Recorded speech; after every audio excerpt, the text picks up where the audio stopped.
का थोड़ा सा डिटेल दे देता हूँ, देन उसके बाद हम सेशन को चालू करते हैं। देखिए टोटल 11 सेशन होंगे, ठीक है, और 11 सेशन एक दूसरे सेशन से कनेक्टेड है, तो बीच में कोई भी एक सेशन अगर आपका ब्रेक होगा तो उसके बाद वाला सेशन आपको समझने में थोड़ी सी तकलीफ होगी।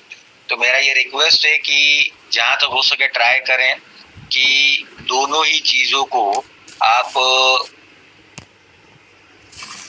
टाइम पर अगर कर सकते हैं अटेंड तो ठीक है, और अगर नहीं कर पाए तो फिर इसकी रिकॉर्डिंग्स अवेलेबल है, तो आप रिकॉर्डिंग देख लें। फर्स्ट सेकंड थर्ड सेशन जो भी आपको चाहिए वो आपको वहां पे मिल जाएगा, ठीक है। और आज का जो सेशन होगा वो सेशन हम लेंगे बिल्कुल बेसिक फॉरेक्स पे कि मार्केट है क्या, मार्केट का इंट्रोडक्शन और करेंसी पेयर के बारे में केवल एक बेसिक डिटेल दूंगा मैं। बाकी आपके जितने भी क्वेश्चन है, जैसे कई क्वेश्चन ऐसे होंगे कि सर ट्रेडिंग कैसे करना चाहिए, कैंडल एनालिसिस होगी कि नहीं होगी, इंडिकेटर आएगा कि नहीं आएगा, वो सारी चीजों का जवाब आपको सेशन बाय सेशन मिलता जाएगा, ठीक है। तो पेशेंस रखिएगा, सारी चीजों का जवाब आपको मिलेगा। हर सेशन में नए नए टॉपिक्स हैं, तो आप 11 सेशन के बाद में एक कॉन्फिडेंट ट्रेडर बनेंगे जरूर। तो इसीलिए शुरुआत करते हैं आज के पहले सेशन से। Let's start. सभी से रिक्वेस्ट है कि सेशन के बाद में मैं क्वेश्चन आंसर अगर आपको कोई भी पूछना है तो आप सेशन के बाद में मुझे पूछ सकते हैं। सेशन के ड्यूरेशन में यानी सेशन के ड्यूरिंग आपसे रिक्वेस्ट है कि आप टाइप ना करें। चलिए तो स्टार्ट करते हैं सेशन को।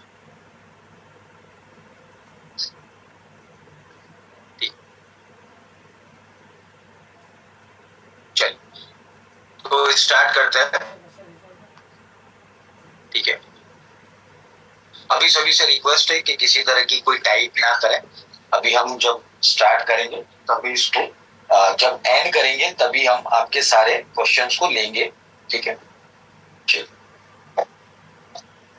सो स्टार्ट करते हैं। सबसे पहली चीज ये है कि मार्केट है क्या, ठीक है। What is forex? सबसे पहला सवाल आपके दिमाग में ये आता है कि फॉरेक्स है क्या, ठीक है। ट्रेडिंग वेडिंग अपनी जगह, लेकिन ये मार्केट क्या है? तो मार्केट क्या है वो मैं आपको बताता हूँ। देखिए फॉरेक्स जो शब्द है ना वो दो शब्दों से मिलकर बना है। पहला है फॉरेन और दूसरा है एक्सचेंज। फॉरेन एक्सचेंज से ये शब्द बना है, फॉरेन एक्सचेंज, सॉरी फॉरेक्स, ठीक है। देखिए रिकॉर्डिंग अभी मैं अलाउ नहीं करूंगा, रिकॉर्डिंग ये मैं अपने उस पे ही कर रहा हूँ। आपको रिकॉर्डिंग अगर चाहिए आप वापस से मांग सकते हैं, रिकॉर्डिंग अवेलेबल आपको हो जाएगी, ठीक है।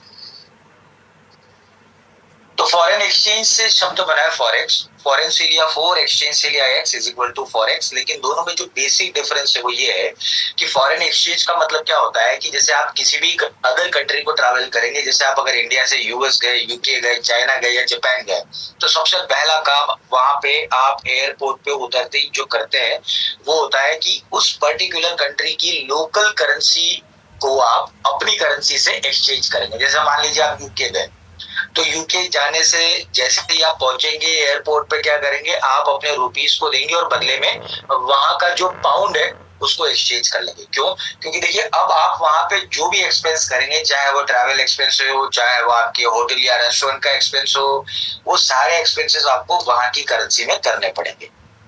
तो उस टाइम पे जो भी एक्सचेंज रेट चल रहा होगा वो एक्सचेंज रेट आप वहां पे दे देंगे और वही एक्सचेंज रेट के हिसाब से आपको वहां की करेंसी मिलेगी, ठीक है।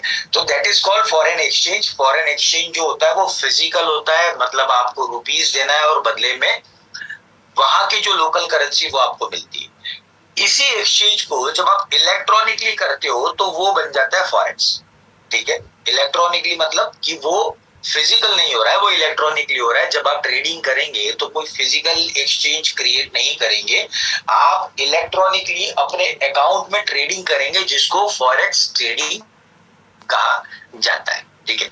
अब इस मार्केट की अगर बात करें तो ये मार्केट ग्लोबल है। उसके पहले हम समझ लेते हैं, जैसे हर कंट्री का एक स्टॉक मार्केट होता है, जैसे इंडिया का स्टॉक मार्केट है जिसको हम सेंसेक्स और एनएसई बोलते हैं, नेशनल स्टॉक एक्सचेंज, ठीक है।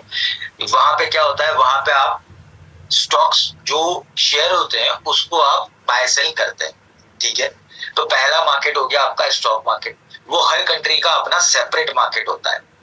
दूसरा मार्केट कौन सा है? तो दूसरा मार्केट है आपका कमोडिटी मार्केट, जिसमें आप अलग अलग कमोडिटीज में डील करते हैं। जैसे अगर पेट्रोकेमिकल की बात करें तो क्रूड ऑयल में आप डील करेंगे, प्रीशियस मेटल्स में गोल्ड हो गया, अगर आप एग्री कमोडिटीज में देखें तो व्हीट, राइस हो गया।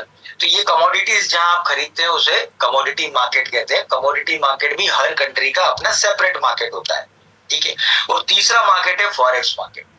फॉरेक्स मार्केट जो है वो पूरे वर्ल्ड में एक मार्केट है, ठीक है। ऐसा नहीं है कि वो इंडिया का अलग है, यूएस का अलग है, चाइना का अलग है, जापान का अलग है या यूरोपियन कंट्री का अलग है, ऐसा नहीं है। Forex market is a global decentralised market. ये एक तरीके से ग्लोबल मार्केट है, ठीक है। तो कहने का मतलब ये कि जब कोई एक मार्केट होता है पूरे वर्ल्ड में, तो मान के चलिए कि जो भी वॉल्यूम जनरेट होगा, चाहे ऑस्ट्रेलिया से आप ट्रेड कर रहे हो, चाहे आप फिलीपींस से ट्रेड कर रहे हो, चाहे आप नेपाल या भूटान से ट्रेड कर रहे हो, चाहे आप किसी यूरोपियन कंट्री से ट्रेड कर रहे हो, वो सारा ट्रेड जाएगा एक सिंगल जगह पे, एक सिंगल मार्केट में। उसको कहते हैं फॉरेक्स मार्केट, अगर आप करेंसी ट्रेड कर रहे हैं तो, ठीक है। तो यहाँ पे आप देखें कि जो सबसे बेसिक डिफरेंस है ना इन सभी मार्केट का, वो क्या है? तो वो है उसका एक दिन का टर्नओवर, ठीक है। अब इस मार्केट की बात हम करते हैं तो सबसे पहली चीज आती है कि मार्केट कितना बड़ा है, ठीक है। जैसे हम दुनिया के सबसे बड़े 3 स्टॉक एक्सचेंज की बात करें तो पहला है न्यूयॉर्क स्टॉक एक्सचेंज, दूसरा है टोक्यो स्टॉक एक्सचेंज और तीसरा है लंदन स्टॉक एक्सचेंज, ठीक है। ये 3 स्टॉक एक्सचेंज है। अब ये तीनों स्टॉक एक्सचेंज की बात करें तो न्यूयॉर्क स्टॉक एक्सचेंज का एक दिन का टर्नओवर है 22 बिलियन का, टोक्यो स्टॉक एक्सचेंज का एक दिन का टर्नओवर है 18.9 बिलियन डॉलर का, और लंदन स्टॉक एक्सचेंज का एक दिन का टर्नओवर है 7.2 बिलियन डॉलर का, ठीक है। और उसी के सामने अगर हम कंपेयर करते हैं फॉरेक्स मार्केट का, तो एक दिन का टर्नओवर है 6.6 ट्रिलियन डॉलर, ठीक है। 6.6 ट्रिलियन डॉलर। आप सोच सकते हैं कि ये कितना बड़ा मार्केट है, कितना बड़ा मार्केट है। अब 6.6 ट्रिलियन डॉलर मुंह से तो एक सेकंड में निकल जाता है, लेकिन अब इसको हम कल्पना करें, आप में से पता है इंडिया की जीडीपी कितनी है? किसी को आइडिया है कि इंडिया की जीडीपी कितनी है? किसी को भी आइडिया है इंडिया की जीडीपी कितना है एक ईयर का?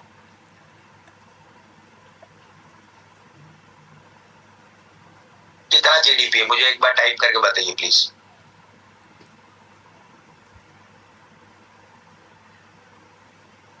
यस, अप्रोक्सीमेटली 3 ट्रिलियन का एक ईयर का हमारा इकोनॉमी है। एक ईयर का 3 ट्रिलियन डॉलर है, ठीक है। अब आप सोचिए कि 140 अरब का ये देश है और उसके बाद जो हमारा टर्नओवर है वो 3 पॉइंट समथिंग ट्रिलियन का है, ठीक है। और ये मार्केट एक ही दिन में 6.6 ट्रिलियन डॉलर का टर्नओवर ये करता है। तो आप सोच सकते हैं कि ये कितना बड़ा मार्केट है, ठीक है। तो ये बताने का जो मेरा सेंस है वो यही है कि हम जिस मार्केट में काम कर रहे हैं या हम जिस मार्केट में काम करेंगे, उस मार्केट का आप देख सकते हैं कि टर्नओवर क्या है। तो अगर हम इस ट्रेडिंग के अंदर अगर आते हैं तो हम भी इस वॉल्यूम के पार्टिसिपेशन हम करेंगे, ठीक है। तो बहुत बड़ी बात है ये। अब 6.6 ट्रिलियन डॉलर ऐसा नहीं है कि ये सारा टर्नओवर जो है वो केवल और केवल एक पर्टिकुलर कंट्री करती नहीं, ये पूरे वर्ल्ड से जो जनरेट हो रहा है वो होता है। और अगर इसमें भी हम बात करें कि ऐसा टर्नओवर जिसको हम कहते हैं रिटेल टर्नओवर, रिटेल टर्नओवर का मतलब क्या हो गया कि आपके मेरे जैसे लोग जो छोटे छोटे अकाउंट्स में डील करते हैं और उसके बाद में ट्रेड जनरेट करते हैं, तो अगर उसका भी टर्नओवर की मैं बात करूं तो एक दिन का turnover approximately 250 billion dollar in a day होता है, जो कि अपने आप में ह्यूज वॉल्यूम है। अगर हम बात करते हैं न्यूयॉर्क स्टॉक एक्सचेंज की, टोक्यो स्टॉक एक्सचेंज की और लंदन स्टॉक एक्सचेंज की, अगर इन तीनों एक्सचेंज को हम मिला दे तो भी केवल अगर स्पॉट ट्रेडिंग की हम बात करते हैं, जो रिटेल ट्रेडर्स है, जो छोटे छोटे ट्रेडर्स है, तो उनका वो टर्नओवर भी एक दिन का लगभग 200 से 300 बिलियन डॉलर का होता है, ठीक है। तो आप सोच सकते हैं कि ये मार्केट कितना बड़ा और कितना ह्यूज मार्केट है। अब बात आती है कि इसमें ठीक है मार्केट है, सारी चीजें, पर इसमें हम ट्रेड क्या करेंगे? देखिए सिंपल आंसर है मनी। हम इसमें क्या ट्रेड करेंगे? तो हम इसमें मनी को ट्रेड करेंगे। कैसे करेंगे? देखिए सीधी सी बात है कि आप यहाँ पे, मैंने पहले ही कहा कि किसी भी चीज को फिजिकली बाय सेल आप नहीं कर रहे, ये सारा बाय सेल जो हो रहा है वो इलेक्ट्रॉनिकली हो रहा है और आपके अकाउंट में हो रहा है, ठीक है। अब जैसे कि होता ही है कि एक छोटा सा एग्जांपल अगर मैं दूं कि जैसे आप किसी भी कंपनी का शेयर खरीदते हो, जैसे मान लीजिए आपने टाटा मोटर्स के 50,000 रुपए के शेयर को खरीदा, ठीक है। तो टाटा मोटर्स में जो 50,000 का शेयर है ना, उस कंपनी के आप 50,000 की कीमत के आप ओनर बनते हो, क्योंकि वहां पे आपने 50,000 के शेयर को खरीदा है। तो उसी तरीके से अगर आप किसी कंट्री की करेंसी को खरीदते हैं ना, तो उस कंट्री की इकोनॉमी में आप सीधा योगदान देते हैं, आप उसकी इकोनॉमी में उतने पार्टिसिपेट बन जाते हैं जितने की आपने वो पर्टिकुलर कंट्री की करेंसी को बाय किया है, ठीक है। और वो सारी चीजें डिपेंड करती है उसकी एक्सचेंज रेट पे। जैसे एक्सचेंज रेट के बारे में आप लोगों ने सुना होगा, चाहे वो न्यूज़पेपर हो, चाहे वो टीवी न्यूज हो, आपने हमेशा सुना होगा कि डॉलर के मुकाबले रुपया इतना बढ़ गया, इतना चढ़ गया, इतना गिर गया, ऐसी न्यूज आती है जनरली, जो हम लोग देखते हैं या सुनते हैं कभी पेपर में या टीवी में, ठीक है। तो एक्सचेंज रेट क्या है? देखिए, एक्सचेंज रेट जो है वो बताती है कि एक कंट्री की करेंसी दूसरी कंट्री की करेंसी के मुकाबले कितनी ज्यादा स्ट्रॉन्ग है या कितनी ज्यादा वीक है। जैसे अब मैं आपको एक एग्जांपल दूं जिसकी हमेशा चर्चा रहती है कि डॉलर वर्सेस अगर आईएनआर की हम बात करें, तो आज की तारीख में 83 से 84 रुपीस के बीच में एक डॉलर की वैल्यू है। कितनी है? 83 से 84 के बीच में एक डॉलर की वैल्यू है। तो ये एक्सचेंज रेट देखकर ही पता लग जाता है कि यूएस के एक डॉलर को हमें अगर लेना होगा ना, तो 83-84 रुपीस हमें देनी पड़ेंगे, तब जाके हमको एक डॉलर मिलेगा। मतलब यहाँ पे बात सिंपल है कि इंडिया की इकोनॉमी यूएस की इकोनॉमी से काफी पीछे है, इंडिया की इकोनॉमी आगे है। तब जाके यूएस का जो डॉलर है वो मजबूत है और इंडिया का जो रुपीस है वो कमजोर है। तो यहाँ पे वही चीज लिखी है कि एक्सचेंज रेट क्या बताती है? एक्सचेंज रेट बताती है कि currency versus other currency is a reflection of condition of that countries economy. Exchange rate क्या बताती है? वो ये बताती है कि एक कंट्री का दूसरे कंट्री के मुकाबले जो उसकी इकोनॉमी है वो कितनी पावरफुल है, वो बताती है, ठीक है। तो ये चीज बहुत इंपॉर्टेंट है, इसको ध्यान रखें। जब हम एक्सचेंज रेट जब हम ट्रेडिंग करेंगे, हमारे सामने जब आएगी, तो वहां पे आपको पता लगेगा कि किस तरीके से सारी चीजें होती है और धीरे धीरे प्रैक्टिकल चीजें आपको समझ में आएंगी, ठीक है। चलिए, तो जैसा मैंने आपको बताया कि यहाँ पे हम काम किस में करेंगे, तो हम काम करेंगे करेंसीज में। अब करेंसीज जानने से पहले एक चीज और आप जान लें कि मेजर करेंसीज किसे कहा जाता है। देखिए, मेजर करेंसीज जो है वो आपके सामने यहाँ पर दिया हुआ है कि मेजर करेंसीज कौन सी है। लेकिन मेजर करेंसीज के पहले मैं आपको बता दूं कि यहाँ पे जो भी ट्रेड किया जाएगा ना, वो हमेशा किया जाएगा करेंसी पेयर में। Currencies are always traded in pair, ठीक है। अब आप पूछेंगे कि सर पेयर में क्यों? क्योंकि जब आपको रिलायंस का शेयर लेना हो, जब आपको टाटा मोटर्स का शेयर लेना हो, तो आप सीधा शेयर ले लेते हैं, ठीक है। वहां पर कोई और जगह तो आपको होती नहीं है जो और चीज आपको खरीदने की जरूरत नहीं। लेकिन देखिए, यहाँ पर कैसा है कि आप करेंसी को जब तक दूसरी करेंसी से कंपेयर नहीं करेंगे, तब तक एक्सचेंज रेट निकल के नहीं आएगी। जैसे हम आईएनआर और डॉलर को अगर कंपेयर करेंगे, तब जाके हमारे सामने एक्सचेंज रेट आएगा और तब हम बोल सकते हैं कि हाँ, आईएनआर जो है वो वीक है और डॉलर जो है वो स्ट्रॉन्ग है। तो इसीलिए currencies are always traded in pair. जब तक सामने कोई दूसरी करेंसी के साथ में उसका अगर आप कंपैरिजन नहीं करेंगे, तब तक वो चीजें पॉसिबल नहीं हो पाएगी, ठीक है। तो यहाँ पे आप ध्यान रखें, currencies are always traded in pair. अब पेयर में ट्रेड करेंगे, लेकिन आप ये पूछेंगे सर देखिए पेयर तो बहुत सारे होंगे, ठीक है, कौन से खास पेयर है और कौन से सबसे अच्छे पेयर है या जिसमें सबसे ज्यादा वॉल्यूम होता है वो कौन से पेयर है? तो देखिए, हम यहाँ पे अब वही देख रहे हैं, हम देख रहे हैं कि पेयर्स के टाइप कितने हैं, करेंसी पेयर्स के कितने टाइप होते हैं। देखिए, सबसे पहला टाइप है मेजर करेंसी पेयर, ठीक है। अब मेजर करेंसी पेयर क्या है वो आप समझ लें। देखिए, मेजर करेंसी पेयर का मतलब ये है कि जितनी भी मेजर इकोनॉमीज है, ठीक है, जितनी भी इस पूरे वर्ल्ड के अंदर मेजर इकोनॉमीज हैं, उन मेजर इकोनॉमीज के डॉलर के साथ में अगर आप पेयर बनाते हैं या डॉलर के साथ में जो पेयरिंग होता है, उसे हम मेजर करेंसी पेयर कहते हैं। अब कौन कौन से हैं, तो देखिए लिस्ट आपके सामने है। पहला है यूरो यूएसडी, यानी यूरोपियन यूनियन का यूरो और यूएसडी मतलब यूनाइटेड स्टेट्स का डॉलर। दूसरा है जीबीपी वर्सेस यूएसडी, जीबीपी मतलब ग्रेट ब्रिटेन का पाउंड वर्सेस यूनाइटेड स्टेट्स का डॉलर। तीसरा है यूएसडी सीएचएफ, यूनाइटेड स्टेट्स का डॉलर और स्विट्जरलैंड का फ्रैंक यानी सीएचएफ। इसके बाद है USD JPY, United States dollar और जापानीज येन। उसके बाद है USD CAD, United States dollar versus Canadian dollar. Then है एयूडी यूएसडी, एयूडी यूएसडी में Australian dollar versus United States dollar. और उसके बाद है लास्ट में एनजेडी यूएसडी यानी New Zealand dollar versus United States dollar. अब देखिए ये सारी कंट्रीज जो हम देख रहे हैं ना, यूरो हो गया, जीबीपी हो गया, सीएचएफ हो गया, कैड हो गया, एयूडी हो गया, एनजेडी हो गया, ये कैसी कंट्रीज है? ये कैसी कंट्रीज है? ये सारी डेवलप कंट्रीज है, ये सारी पावरफुल नेशन है, डेवलप कंट्रीज है, इसीलिए इनको कहा गया है मेजर करेंसी।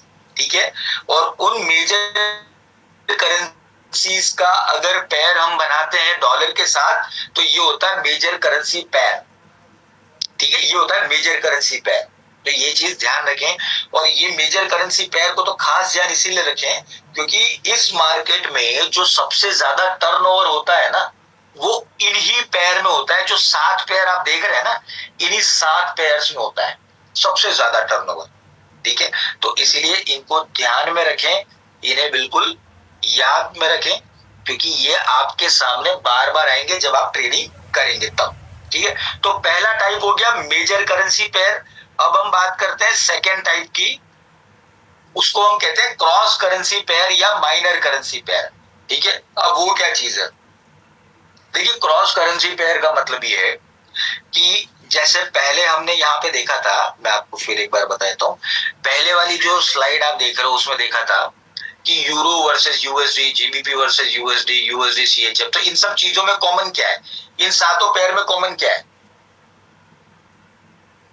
चैट बॉक्स में बताइए, इन 7 पेयर्स में कॉमन क्या है? इन 7 पेयर में कॉमन है यूएसडी। ठीक है, अब मेजर करेंसी पेयर का जो सबसे बड़ा प्लस पॉइंट है ना वो ये है कि मेजर करेंसीज प्लस उनके साथ में यूएसडी अगर मिल जाता है तो वो मेजर करेंसी पेयर हो जाता है। अब माइनर करेंसी पेयर किन्हों कहेंगे? माइनर में सिंपल है, माइनर में जो बाकी करेंसीज है उनके पेयर अगर बन जाए और डॉलर को हटा दिया जाए तो उसे कहते हैं माइनर करेंसी पेयर। जैसे euro versus GBP, euro versus CHF, euro JPY, euro CAD, euro AUD, euro NZD. ये क्या हो गया? ये यूरो के क्रॉस पेयर हो गए। उसके बाद में आ गया GBP.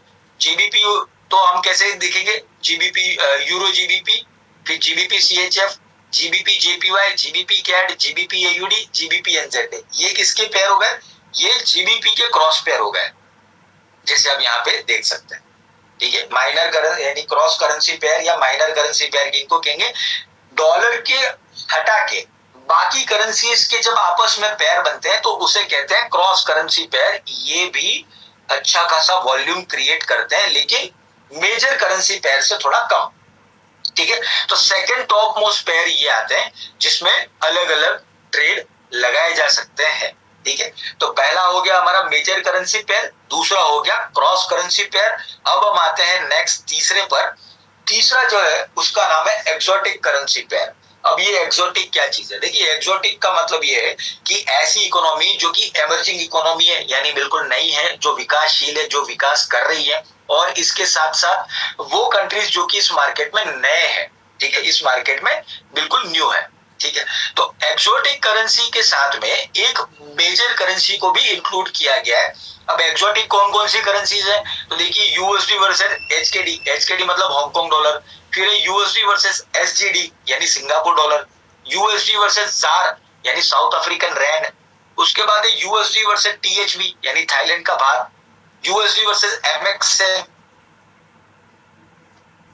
Mexican peso, USD versus DKK Danish krone, USD versus ACK Swedish krone, USD versus NOK Norwegian krone, USD versus INR Indian rupees, और उसके बाद में है दूसरे पेयर जीबीपी वर्सेस आईएनआर, और बाकी और भी पेयर हैं।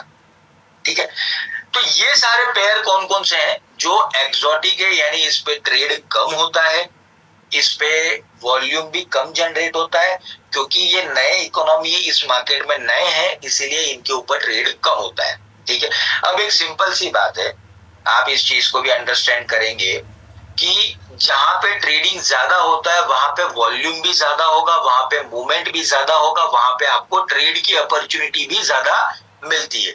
लेकिन जहां पे वॉल्यूम कम होगा, जहां पे ट्रेड कम होगा, जहां पे वॉलेटिलिटी कम होगी, तो वहां पे आपको ट्रेड की अपॉर्चुनिटी भी कम मिलेगी। तो एक्सोटिक करेंसी पेयर केवल याद रखना है कि हाँ ये पेयर का टाइप है, इसमें हमें ट्रेड नहीं करना है। ठीक है, ट्रेड ओनली आप अगर करेंगे तो वो होगा क्रॉस पेयर्स में और दूसरा मेजर करेंसी पेयर में। तो ये 3 टाइप के पेयर्स आपको मैंने बताया कि जब आप काम करेंगे तो वहां पे होगा ये चीज। ठीक है, अब बात करते हैं नेक्स्ट, वो है the most traded currency pairs in forex. यानी ऐसी कौन सा पेयर है जिसमें आपको सबसे ज्यादा वॉल्यूम मिलेगा। देखिए सीधी सी बात है कि मोर देन 50% ऑफ ट्रेड जो मार्केट में होता है उसमें यूएस डॉलर इन्वॉल्व होता है। यानी 50% से ज्यादा के जितने भी ट्रेड्स होते हैं उसमें डॉलर सीधा इन्वॉल्व होता है। ठीक है, सीधा इन्वॉल्व होता है। तो क्या होता है, जब डॉलर सीधा इन्वॉल्व होता है तो मान के चलिए कि सबसे ज्यादा वॉल्यूम अगर जनरेट कहीं हो रहा है तो उसमें डॉलर इन्वॉल्व है। इसके अलावा अगर हम बात करते हैं कि यूरो यूएसडी की, तो सबसे ज्यादा दुनिया में सबसे ज्यादा ट्रेड किया जाने वाला अगर कोई ट्रेडिंग करेंसी पेयर है तो वो है यूरो यूएसडी। पूरे फॉरेक्स मार्केट के टर्नओवर का 30% वो है। ठीक है, जो हमने पहली स्लाइड देखी थी ना जिसमें 6.6 ट्रिलियन डॉलर उसका टर्नओवर दिखाया था एक दिन का, तो उसका 30% जो ट्रांजेक्शन है वो केवल और केवल यूरो यूएसडी मिलके जनरेट कर देते हैं, यानी केवल एक पेयर। ठीक है, तो बहुत इंपॉर्टेंट चीज है, ये ध्यान रखें। आपको पता लग गया है कि सबसे ज्यादा इंपॉर्टेंट जो है, सबसे बड़ा इंपॉर्टेंट पेयर कौन सा है जिसमें सबसे ज्यादा ट्रेड किया जाता है, तो वो यूरो यूएसडी। ये हो गया आपका मेजर करेंसी पेयर में सबसे ज्यादा ट्रेड किया जाने वाला पेयर। अगर हम बात करते हैं क्रॉस करेंसी पेयर या माइनर में, तो वो होता है यूरो जेपीवाई। ठीक है, यूरो वर्सेस जापानीज येन, ये दो पेयर है जहां पे सबसे ज्यादा ट्रेड किया जाता है। और एक्सोटिक पेयर की हम बात करें तो वो है यूएसडी एचकेडी, यानी डॉलर वर्सेस हांगकांग डॉलर, जो कि केवल ध्यान में रखना है हमें उसमें ट्रेड नहीं लेना है ज्यादा, क्योंकि एक्सोटिक करेंसी है, वहां पे उतना ज्यादा मूवमेंट नहीं है जितना मूवमेंट दूसरे पेयर्स में हमें मिलेगा, चाहे वो क्रॉस पेयर हो चाहे वो मेजर करेंसी पेयर हो। ठीक है, तो ये चीज भी आप ध्यान रखें। ठीक, अब उसका पास हमारे पास में एक चार्ट भी है, जिस चार्ट को देखकर आप समझ सकते हो कि कहां कहां पे कौन कौन सा करेंसी का कितना रेशियो है। देखिए सबसे पहली बात तो हो गया यूरो यूएसडी, पहला जो पेयर है 28% के आसपास है। उसके बाद है यूएसडी जेपीवाई 13% है, जीबीपी यूएसडी 11% है, एयूडी यूएसडी 6% है, यूएसडी कैड 5% है, यूएसडी सीएचएफ 5% है, एनजेडी यूएसडी 4% है, यूरो जेपीवाई 4% है। देन उसके बाद आ गया जीबीपी जेपीवाई। ठीक है, और उसके बाद में फिर अदर पेयर्स है, यहाँ पे देख सकते हो आप। और अगर करेंसी वाइज लिस्ट देखनी हो तो यहाँ पे आपके पास में है कि टोटल, अब आप देख रहे हैं यहाँ पे ये जो परसेंटेज आप अगर जोड़ेंगे ना तो ये 100 से ऊपर होगी। ठीक है, ये 100 से ऊपर होगी। अब आप में से मुझे कोई बता सकता है कि ये परसेंटेज 100 से ऊपर क्यों है? किसी को आइडिया है ये 100 से ऊपर क्यों? क्योंकि जनरली हम लोग परसेंटेज जो निकालते हैं वो आउट ऑफ 100 होता है। कोई बता सकता है मुझे कि ये 100 से ऊपर क्यों है, 100 से अबोव क्यों है परसेंटेज? किसी को आइडिया है तो मुझे चैट बॉक्स में जरूर बताएं।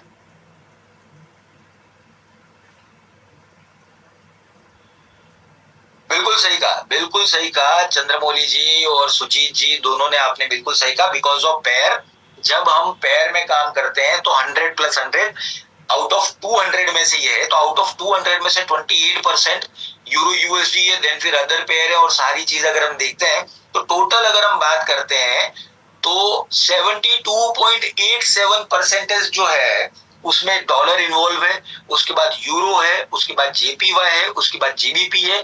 अगर हम पर्टिकुलर करेंसीज की बात करें तो केवल इन्हीं सारी चीजों को देखकर हम समझ जाएंगे जो करेंसी के बाद चार्ट दे रखा है कि सबसे फेमस पेयर, सबसे ज्यादा ट्रेड किया जाने वाला पेयर या सबसे ज्यादा वॉल्यूम वाला पेयर कौन सा है, वो आपको यहाँ पे दिखेगा। ठीक है, तो ये समझना जरूरी है। देखिए मार्केट में जब हम काम करेंगे ना, तो आपको ये सारी जो आज मैं चीजें बता रहा हूं ना, ये आपको याद आएंगी, तब जाके आप मार्केट को समझ पाओगे कि किस तरीके से ये सारी चीजें चलती है। बहुत इंपॉर्टेंट चीज है। जब हम पहली चीज जब कहते हैं ना, हमारी जो नींव है ना मकान की, वो सबसे गहरी होनी चाहिए। अगर वो गहरी है ना और वो मजबूत है, तो ऊपर 2 माले अगर आपको और उठाने हो तो आप उठा सकते हो। तो आज वही चीज चल रही है। अब बात करते हैं इस मार्केट की साइज और लिक्विडिटी की। देखिए सबसे पहली चीज तो मार्केट बहुत बड़ा है, उसमें तो कोई दो राय नहीं है। ये मार्केट को इंटर बैंक मार्केट कहा जाता है। क्यों? क्योंकि देखिए ये पूरा मार्केट जो है वो बैंक के थ्रू कनेक्टेड होता है। ये जितनी भी रेट्स आप देख रहे हैं ना, जैसे अगर आप में से कई लोग आईसीआईसीआई या एचडीएफसी या फिर अलग अलग बैंक्स में गए होंगे, तो वहां पे फॉरेक्स रेट का चार्ट होता है कि आईएनआर की अलग अलग करेंसीज में क्या क्या वैल्यू है। आपने कभी देखा हो तो आपको आइडिया होगा। ठीक है, तो ये जो बैंक है ना, ये जो मार्केट है ना, इसे इंटर बैंक मार्केट कहा जाता है। इंटर बैंक इसीलिए कहा जाता है क्योंकि ये सारा जो मार्केट है वो बैंक के नेटवर्क के थ्रू चलता है। ठीक है, 24/5 यानी सोमवार से लेकर शुक्रवार तक 5 दिन लगातार ये मार्केट चलता है।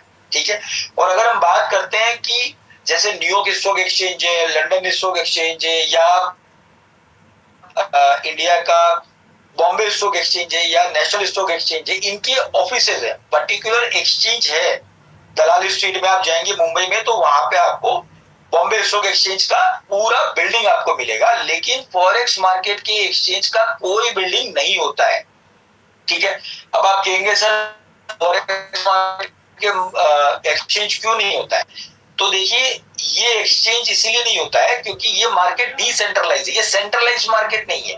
ठीक है, सेंट्रलाइज होता तो सारे ऑर्डर एक एक्सचेंज में जाते, तो उसे हम सेंट्रलाइज कहते हैं। लेकिन ये डिसेंट्रलाइज मार्केट है, ये किसी एक पोजीशन पे या एक लोकेशन से नहीं चलता है। इसीलिए इस मार्केट को ओवर द काउंटर मार्केट कहा गया, यानी शॉर्ट फॉर्म में इसे ओटीसी मार्केट कहा गया है। ठीक है, और ये पूरा मार्केट इलेक्ट्रॉनिकली रन करता है, जो कि बैंक और नॉन बैंक फाइनेंशियल इंस्टीट्यूशंस जो होते हैं उनके नेटवर्क के थ्रू 24/5 डेज ये चलता है। तो लिक्विडिटी जो है ना, वो इस मार्केट में बहुत ज्यादा होती है, क्योंकि आपको मैंने बताया कि एक दिन का टर्नओवर $6.6 ट्रिलियन है। तो आप सोच सकते हैं कि ये जो टर्नओवर जनरेट होता है, वो सारा टर्नओवर जो होता है वो बैंक्स और ये बाकी सारी जो इसके पार्टिसिपेंट्स है उनके थ्रू होकर आता है। ठीक है, तो ये इस मार्केट का लिक्विडिटी स्ट्रक्चर होता है।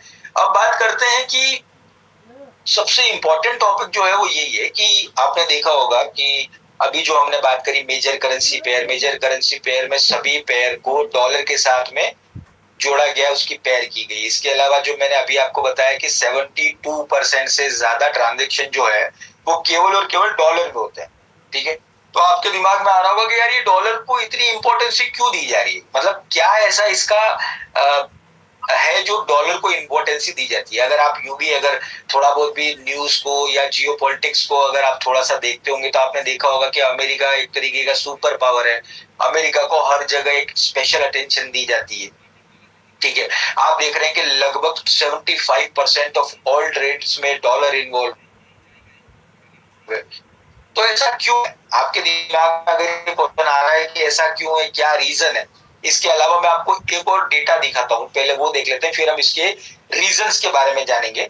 डेटा ये है कि आप में से कई लोगों ने सुना होगा फॉरेन एक्सचेंज रिजर्व के बारे में।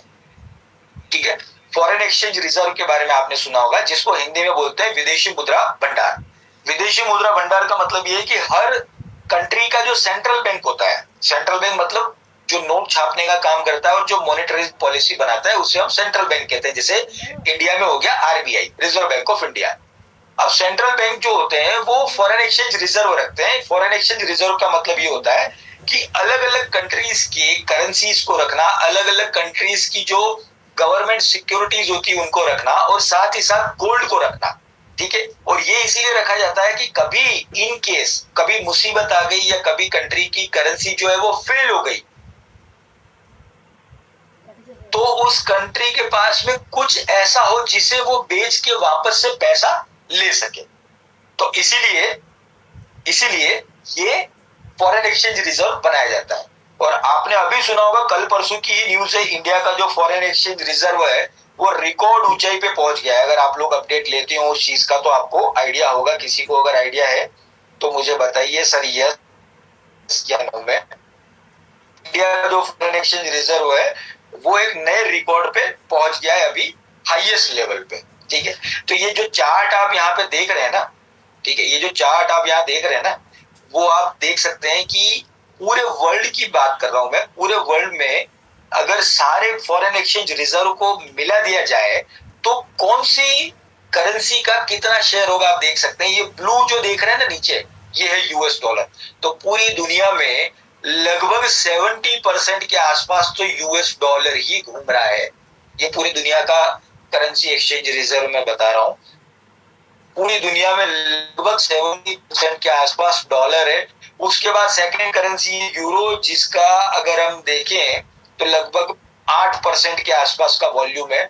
उसके बाद है जापानीज येन जो 2 या 3% में आती है, फिर है पाउंड जो कि लगभग 2% में आता है, और उसके बाद Canadian dollar, Australian dollar, Swiss franc और वो आता है।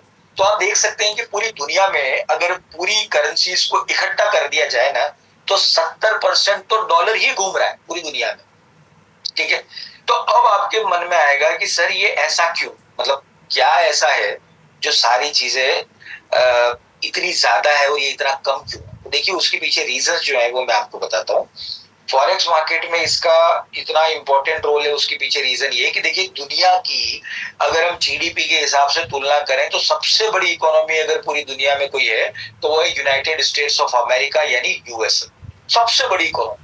ठीक है, इसके अलावा the US dollar is the reserve currency of the world. अब रिजर्व करेंसी है, रिजर्व करेंसी का मतलब कि जो अभी मैंने आपको बताया कि फॉरेन एक्सचेंज रिजर्व में सबसे ज्यादा कौन सी करेंसी रखी जाती है, तो डॉलर, तो इसीलिए इसे रिजर्व करेंसी कहा गया है। अब आपके दिमाग में ये सवाल आएगा कि सर डॉलर ही क्यों रखते हैं, डॉलर के अलावा भी तो कोई करेंसी रख सकते हैं। देखिए उसका रीजन मैं आपको बताता हूं कि पूरी दुनिया में गोल्ड और क्रूड ऑयल, ये दो चीजें ऐसी है जो किसी भी कंट्री को अगर चाहिए तो उसे डॉलर में ही खरीदनी पड़ेगी। अब जैसे मान लीजिए कि इंडिया अपना क्रूड ऑयल खरीदता है सऊदी अरेबिया से, तो सऊदी अरेबिया को उसे पेमेंट करना पड़ेगा डॉलर में। क्यों? क्योंकि क्रूड ऑयल की जो कीमत है, जो प्राइस है, वो तय होती है डॉलर में। तो इसलिए क्रूड ऑयल इतनी इंपॉर्टेंट चीज है जो हर कंट्री को चाहिए ही चाहिए। तो उसके लिए क्या करना पड़ेगा, हर कंट्री को डॉलर रखना पड़ेगा।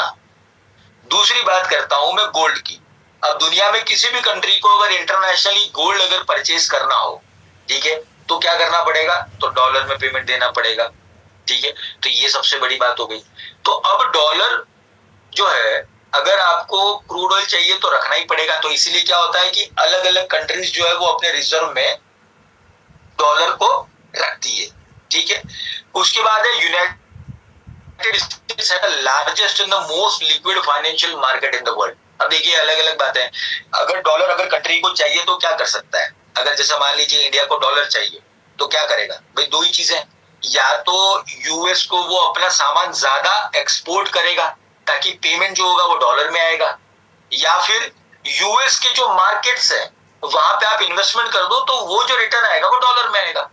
तो हर कंट्री ने जब ऐसा करना लग गया तो क्या हुआ, यूनाइटेड स्टेट्स का जो फाइनेंशियल मार्केट है वो बहुत बड़ा मार्केट हो गया पूरे वर्ल्ड में। क्यों? क्योंकि दुनिया भर से इन्वेस्टमेंट वहां पे आती है।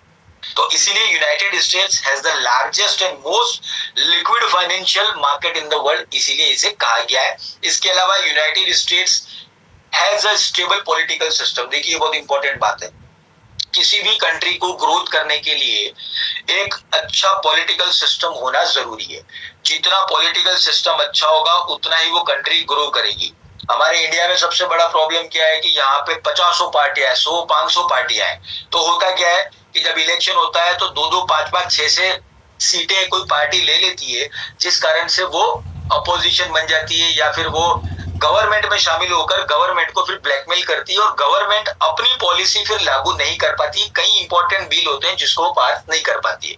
ठीक है, तो स्टेबल पॉलिटिकल सिस्टम का मतलब क्या है, यूएस में केवल 2 पार्टी है, डेमोक्रेटिक और रिपब्लिकन। डेमोक्रेटिक जो पार्टी है उसको रिप्रेजेंट करते हैं जो बाइडेन, और रिपब्लिकन पार्टी को कौन रिप्रेजेंट करता है? तो आइडिया है किसी को कौन करता है रिपब्लिक को? ट्रम्प। वेरी गुड, ट्रम्प उसको करता है। तो ये दो पार्टियां ही है वहां पे केवल। तो कभी ट्रम्प की पार्टी आती है, कभी जो बाइडेन की पार्टी आती है, वो अलग अलग चेंज होता है। तो क्या होता है इसमें, जनता को भी एक भरोसा होता है। अब दो विचारधारा होती है, या तो सही या तो गलत। अब दोनों के बीच वाला जो आदमी होता है वो तो गलत ही होता है हमेशा, क्योंकि सही भी है और गलत भी, ऐसा कभी नहीं होता है। या तो सही होता है या गलत होता है, ठीक है।